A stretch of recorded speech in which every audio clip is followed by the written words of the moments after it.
Hello बच्चों, हमारा प्रश्न है असर्शन दिया हुआ है HClO4 और HClO3 से अधिक प्रबल होता है। ठीक है, बोल रहा है दूसरा रीजन जो दिया हुआ है HClO4 में क्लोरीन की ऑक्सीकरण अवस्था 7+ होती है, HClO3 में 5+ होती है।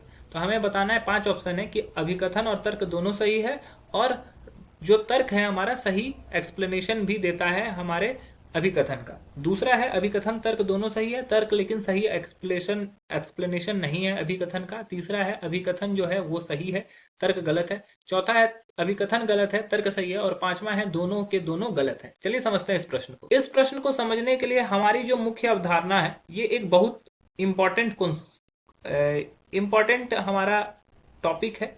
ठीक है, ये इंपॉर्टेंट ये है कि हमें अम्लीयता के बारे में बात करना है, यहाँ पे प्रबल अम्ल के बारे में बात करना है, साथ ही साथ दूसरी जगह पे ऑक्सीकरण संख्या के बारे में बात करना है। तो ऑक्सीकरण अवस्था, ऑक्सीकरण संख्या और अम्लीयता का क्या रिलेशन है? ऑक्सीकरण संख्या इस सीधा समानुपाती होता है अम्लीयता का।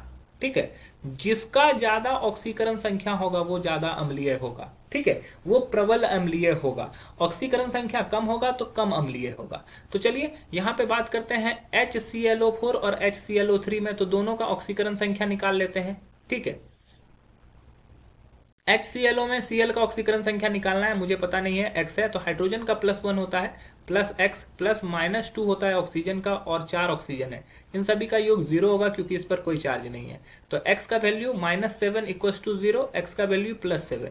ठीक है, यहाँ पे ऑक्सीकरण अवस्था इसका +7 है।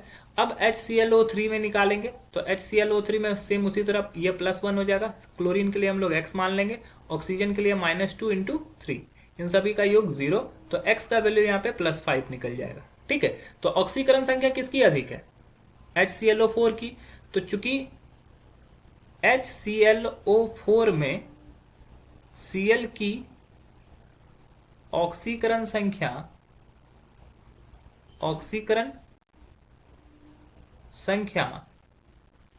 +7 है, +7 है, मतलब कि इसका मतलब क्या है?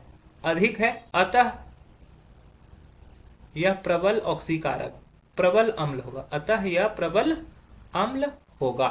ठीक है, तो पहला जो स्टेटमेंट दिया है हमारा कि HClO4 HClO3 से अधिक प्रबल अम्ल होता है, बिल्कुल सही है। दूसरा स्टेटमेंट है HClO4 में क्लोरीन की ऑक्सीकरण अवस्था +7 होती है, हम लोगों ने देखा, और HClO3 में +5 होती है, ये भी हम लोगों ने देखा। तो दूसरा स्टेटमेंट भी हमारा सही है, और दूसरा स्टेटमेंट की वजह से ही पहला स्टेटमेंट सही है हम लोग को प्रूव हो रहा है। तो हमारा होगा कि अभिकथन और तर्क दोनों सही है, और तर्क सही व्याख्या भी करता है हमारे अभिकथन की। अन्य ऑप्शन जो होंगे रॉन्ग हो जाएंगे। आशा है कि यह प्रश्न आपको समझ में आया होगा। धन्यवाद।